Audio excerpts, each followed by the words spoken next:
Donc de retour au studio pour entamer notre partie débat. On va parler égyptologie. Ça fait grand plaisir toujours de parler de l'Égypte antique.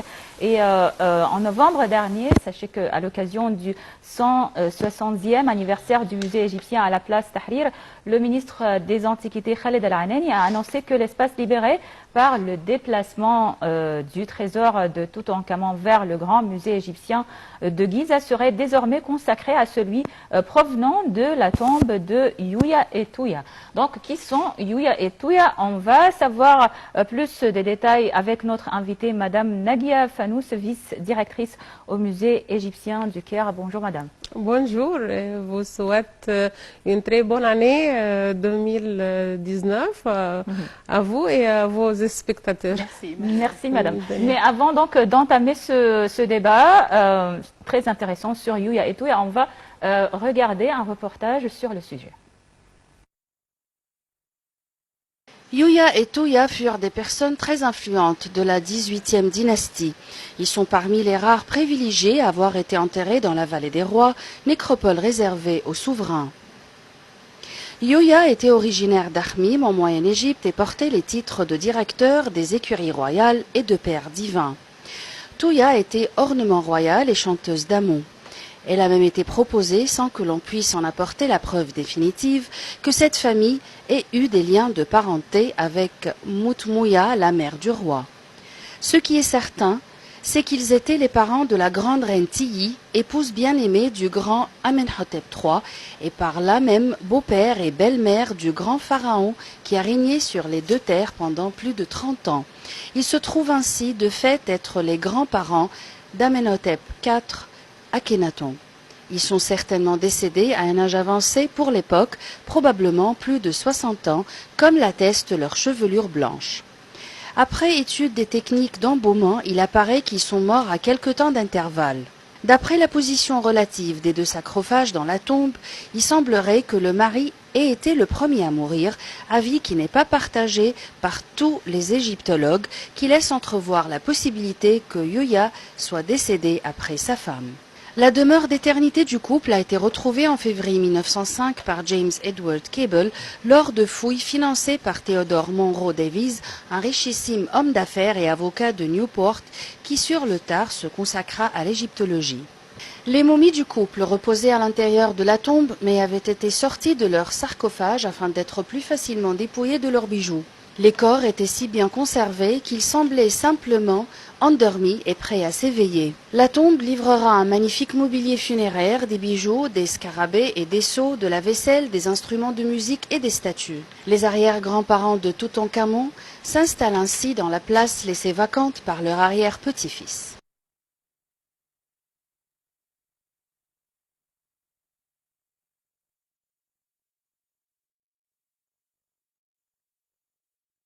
Alors, de retour à notre invitée, Madame Nagia Fanous, vice-directrice du musée égyptien du Caire. Tout d'abord, à propos du 116e anniversaire du musée égyptien du Caire, quelles seront les nouvelles pièces exposées au musée à la place du trésor de Toutankhamon?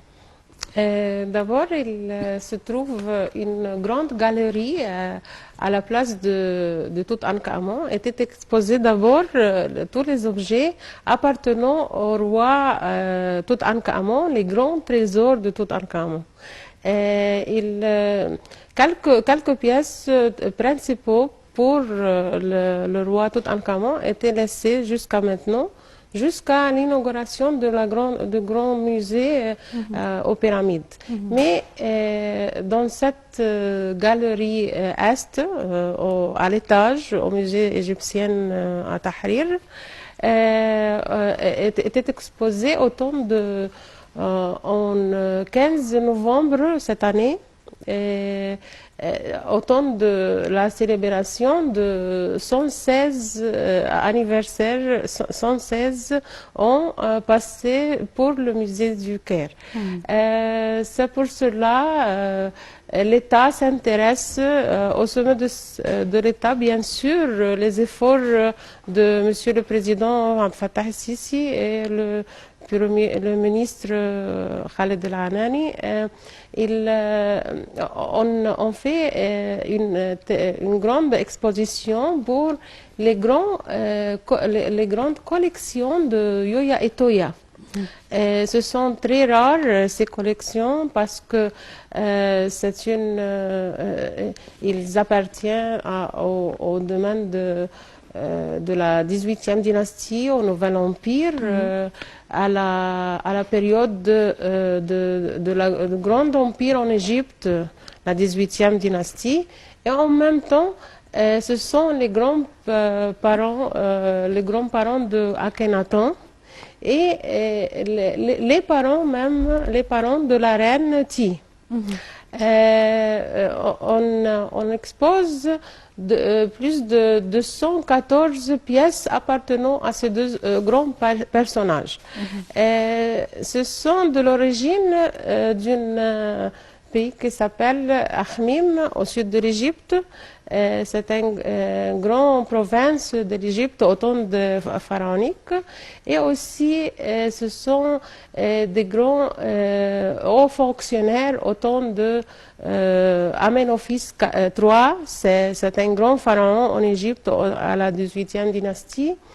Ces trésors préservent tous les objets appartenant à ces deux personnages. Bien sûr, d'abord les deux masques, les deux fameux masques très élégants, masques appartenant à ces deux personnages avec une méthode qu'on appelle cartonnage.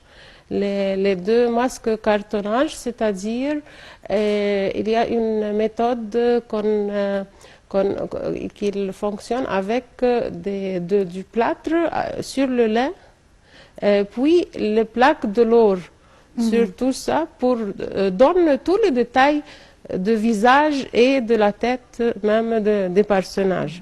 On trouve deux masques, un appartenant à Yoya, c'est l'homme, et une autre appartenant à Toya. Plein d'incrustations sur les plaques de l'or. On voit quelques incrustations d'obsidienne et aussi de verre bleu aussi pour donner les traits des yeux et des sourcils. On a remarqué que les noms de Yoya et Toya ne sont pas comme les noms des pharaons, ne sont pas, ce n'est pas peut-être de la langue hiéroglyphe. On observe ça aussi parce que le nom de Yoya c'était bien étranger que la langue d'écriture hiéroglyphe parce qu'on lit le nom même de Yoya avec plusieurs façons. Parfois on trouve le nom de Yoya et c'est écrit Yo seulement ou bien Yoya, Yoa et quelques autres prononciations pour ce nom. Ce nom était étrange peut-être de l'ancêtre de quelques pays de l'Asie mineure. C'est pour cela on trouve qu'il y a une différence entre les noms de Yoya et Toya et tous les autres noms des pharaons ou des peuples qui vivent aux époques pharaoniques. Est-ce qu'une grande partie des trésors et des bijoux de Yoya et Toya ont été volés à travers les années ou bien on a pu récupérer un bon nombre de ces bijoux? On trouve presque tous les objets de Yoya et Toya intacts. C'est pour cela cette galerie préserve tous les objets. Il préserve comme aussi, grand-fils. Il préserve aussi, était exposé aussi une très grande papyrus. Par exemple, cette papyrus mesure plus de 20 mètres de longueur. Était dans 34 pièces.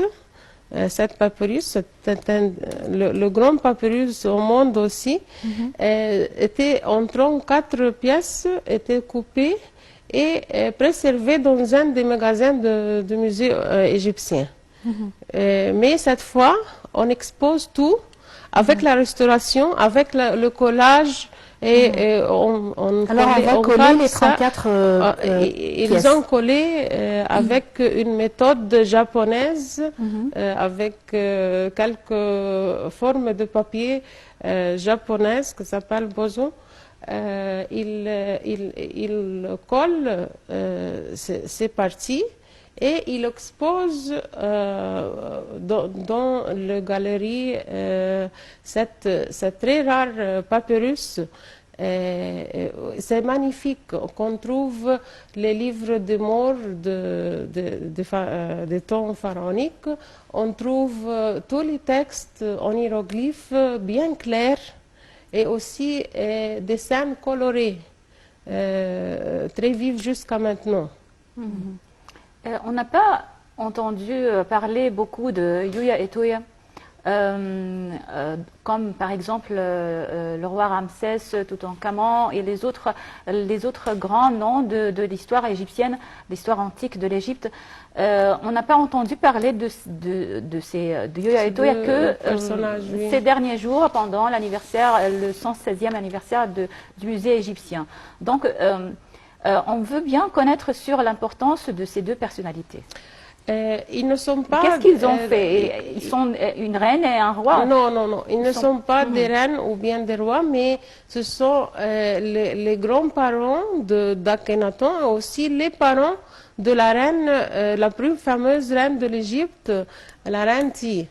Et c'est pour cela aussi on trouve que le personnage qui s'appelle Yoya était aussi le responsable, le directeur de la cavalerie du roi Amenophis III et aussi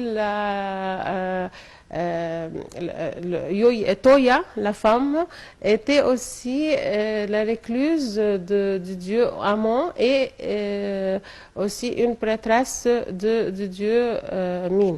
Alors ils étaient le beau-père et la belle-mère d'un roi. D'un roi, oui.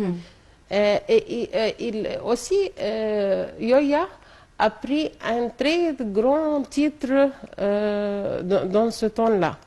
Il prend un titre qui s'appelle le père divin ou le père Dieu. C'est un très très rare qu'on trouve ce titre. Et qui veut dire quoi? C'est-à-dire qui était le père divin de la reine Ti. C'est très, très important dans la religion aussi, au temps-là, et dans la vie politique dans ce temps. Alors, ils n'étaient pas roi et reine, mais ils occupaient tous les deux des postes très importants. Hauts fonctionnaires, oui. La femme aussi, on dit, elle était la chanteuse d'Amon. Chanteuse d'Amon, plusieurs titres. Parmi les titres, chanteuse d'Amon, chanteuse aussi de dieu Min, parce que sa mère aussi était la chanteuse de dieu Min, et son père aussi, le père de Toya, était le grand prêtre de dieu Min. Alors, dans l'Égypte antique, il y avait une chanteuse connue, mais une chanteuse de Dieu. De Dieu, oui, dans les temples. Mais il y en a des autres chanteuses aussi dans la vie quotidienne. Ce n'est pas seulement des chanteurs religieux, mais aussi dans la vie quotidienne. On voit toujours des scènes, des danses, des chants et tout ça. Il y a des banquets aussi, des scènes de banquets. On trouve les musiciens, surtout les femmes. Ce sont des musiciennes. Et des danseuses. Et des danseuses aussi. Et à part cette fameuse collection de Yuya et Toya, qu'est-ce qu'on va voir aussi au musée après les restaurations que vous faites maintenant? Il y a plusieurs des trésors. Le musée égyptien possède ces trésors. Par exemple, on trouve une autre collection très grande qu'on appelle le temps de la 20e dynastie, les trésors de Tanis. appartenant au roi Pseusenès Ier, par exemple, et des autres rois. Et ce sont des équipements aussi funéraires pleins de l'or et des bijoux aussi, et grands sarcophages appartenant au roi Pseusenès Ier. C'est tout à fait en argent, par exemple. Et il y a des autres aussi, des autres trésors très importants. On doit donc savoir plus sur ce qui va se trouver au musée égyptien parce qu'il y a des gens qui pensent que après la construction ou l'inauguration du grand musée égyptien, alors le musée égyptien de Tahrir va perdre un peu son charme. Et donc tous les visiteurs vont se diriger vers le nouveau musée et laisser donc le musée égyptien à Tahrir qui est notre prestige, qui est un des sites les plus marquants du Caire. Monsieur le ministre, Dr Khaled El Anani, le ministre des Antiquités égyptiens, il a dit plusieurs fois, il déclare plusieurs fois que le musée égyptien à Tahrir se ne ferme plus. Il va être toujours qui expose tous les rares collections. On trouve par exemple des rares collections appartenant de la période pré-dynastique jusqu'à la période gréco-romaine. Il préserve par exemple plus de 150 000 objets. On peut exposer ça à des autres méthodes plus modernes que nous exposons maintenant. Il y a de grandes statues aussi, des statues des immenses à statues l'entrée. immenses, par exemple la statue même du roi Amenophis III et la femme, la reine, la plus grande reine de l'Égypte, la reine Ti. C'est une reine très importante, elle a une forte personnalité même dans la vie sociale et aussi dans la vie politique. Lorsqu'elle règne sur le trône de l'Égypte, elle a des relations aussi avec quelques pays en Asie mineure. Et il y a des messages qui prouvent ça dans le temps de la règne de cette reine. Malheureusement, notre temps arrive à bout. Merci beaucoup, Madame rien. Tanous, vice-directrice au musée égyptien du Caire, pour vos éclaircissements. Merci Ilham d'être avec nous aujourd'hui. Merci, alors, merci Madame. Merci Donc, à vous. c'est toujours donc un plaisir de parler et de savoir plus sur l'Égypte Bien antique. sûr, Merci bien beaucoup sûr, et passez merci une à vous. excellente journée. Mesdames et messieurs, merci pour votre attention. Donc demain, une nouvelle émission de Bonjour l'Égypte. Passez une excellente journée. À très bientôt.